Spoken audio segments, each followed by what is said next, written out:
नमस्कार, जोहार। मेरा नाम है दशरथ प्रधान और आप देखना शुरू कर चुके हैं छोड़ा नागपुर लाइव। सुबह की 5 बजे की स्पेशल बुलेटिन में आपका बहुत बहुत स्वागत है। तो चलिए जानते हैं झारखंड की 25 बड़ी खबरों को फटाफट अंदाज। पहली खबर देखिए, जो रांची में ठंड से राहत, जिला प्रशासन ने चौक चौराहों से प्रखंडों तक अलाव की व्यवस्था शुरू की। रांची में बढ़ती ठंड को देखते हुए जिला प्रशासन ने जरूरतमंदों के लिए राहत की बड़ी पहल शुरू की है।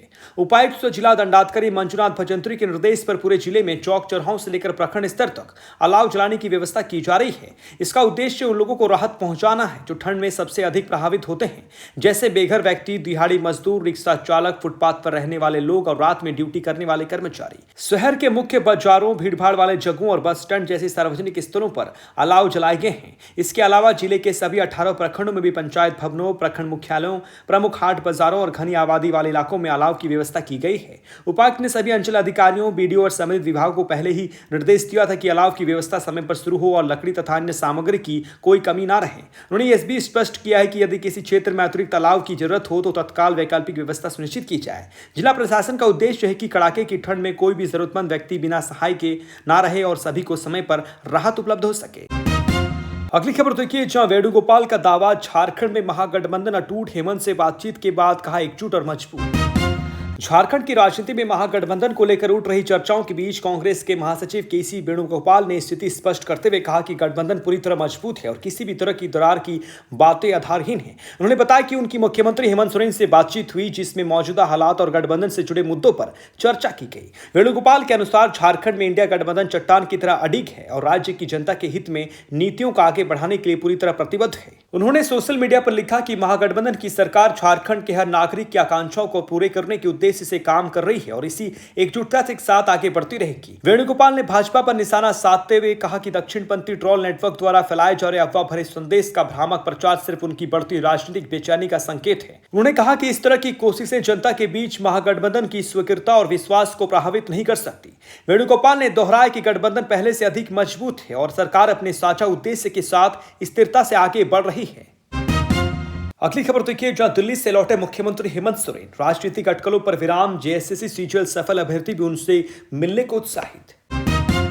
मुख्यमंत्री हेमंत सोरेन 5 दिनों के प्रवास के बाद दिल्ली से रांची लौट आए, जिससे राज्य भर में चल रहे राजनीतिक अटकलों पर विराम लग गया है।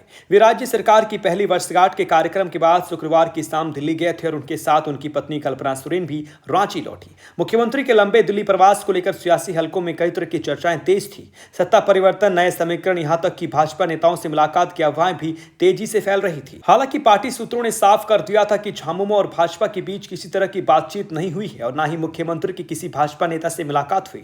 सरकारी स्तर से मुख्यमंत्री की गतिविधियों की स्पष्ट जानकारी जारी नहीं होने के कारण इन चर्चाओं को और हवा मिलती रही, लेकिन उनके रांची लौटते ही सभी कयास शांत पड़ गए हैं। इधर मुख्यमंत्री के लौटने के साथ ही जेएसएससी सीजीएल परीक्षा के सफल अभ्यर्थियों में उत्साह बढ़ गया है। हाईकोर्ट के सकारात्मक फैसले के बाद बड़ी संख्या में अभ्यर्थी उनसे मुलाकात कर बधाई देने और जल्द से जल्द नियुक्ति पत्र वितरण समारोह आयोजित करने की मांग रखने वाले हैं। इससे रांची में एक बार फिर प्रशासनिक और राजनीतिक गतिविधियां तेज होने की संभावना है।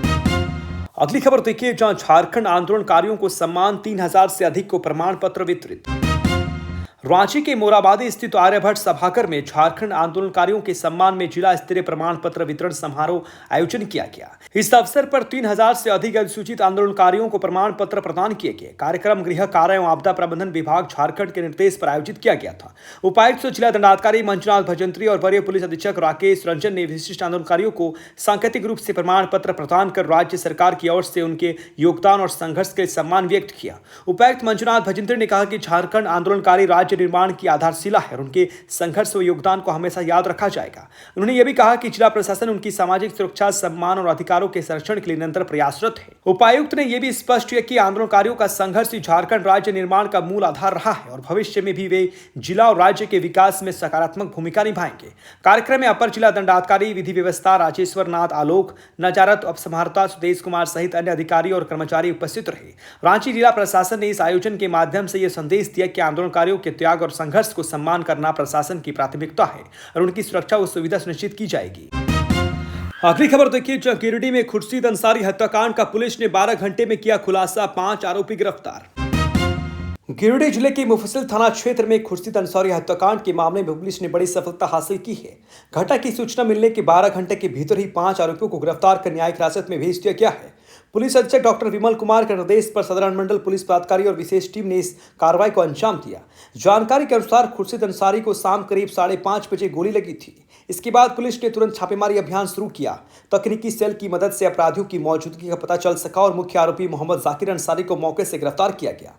जाकिर अंसारी से पूछताछ और तकनीकी इनपुट के आधार पर मोहम्मद असलम मंसूरी, मोहम्मद फयाज अंसूरी, रस्तम अंसारी और इरशाद अंसारी को भी गिरफ्तार किया गया। पुलिस ने छापेमारी के दौरान हत्या में प्रयुक्त हथियार और अन्य साक्ष्य बरामद किए हैं।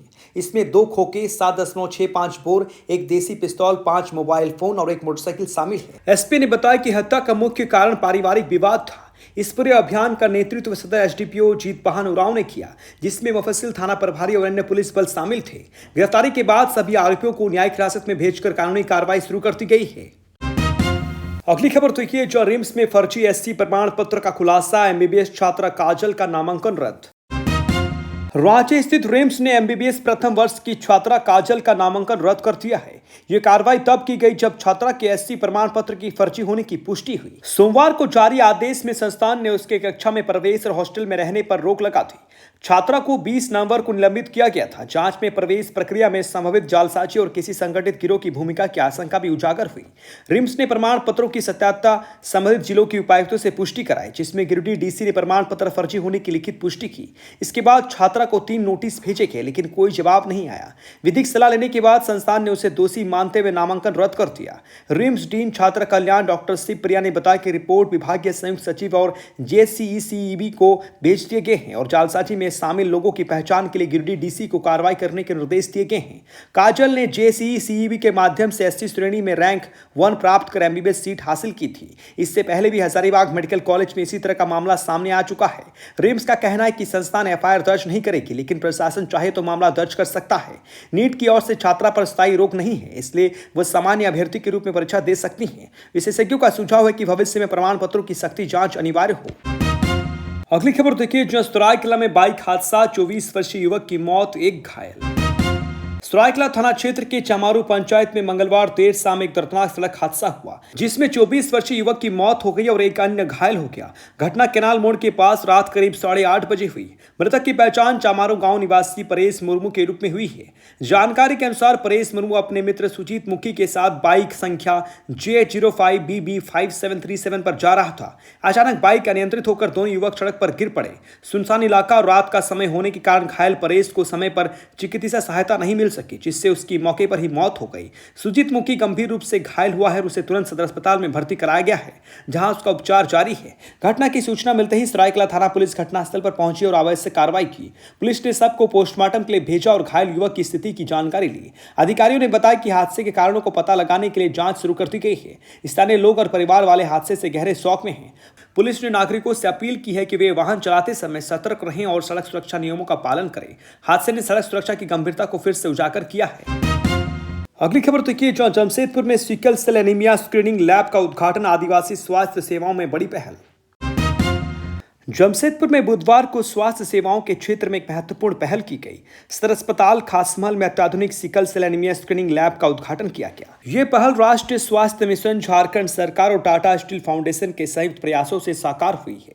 कार्यक्रम में स्वास्थ्य, खाद्य आपूर्ति एवं आपदा प्रबंधन मंत्री डॉक्टर इरफान अंसारी, पोटका विधायक संजीव सरदार, जमशेदपुर पूर्व की विधायक पूर्णिमा साहू, स्वास्थ्य विभाग के अपर मुख्य सचिव अजय कुमार सिंह, मिशन निदेशक शशि प्रकाश झा, उपायुक्त कर्ण सत्यार्थी, सिविल सर्जन डॉक्टर साहेब पाल तथा टाटा स्टील फाउंडेशन के निदेशक डीबी सुंदरारामन और सीईओ सौरभ राय उपस्थित रहे। नई लैब आईसीएमआर स्वीकृत डीबीएमएस पीसीआर तकनीक पर आधारित है, जिसे सीएसआईआर सीसीएमबी ने विकसित किया है। यह लैब पूर्वी सिंहभूम जिला और दूरस्थ आदिवासी क्षेत्रों से आने वाले नमूनों का केंद्रीय प्रसंस्करण केंद्र होगी, जिससे तेज, सटीक और सुलभ डायग्नोस्टिक सेवाएं प्रदान की जा सकेंगी। टाटा स्टील फाउंडेशन के निदेशक ने कहा कि यह परियोजना दूरदराज के समुदायों में स्वास्थ्य चुनौतियों से निपटने की दिशा में एक बड़ा कदम है।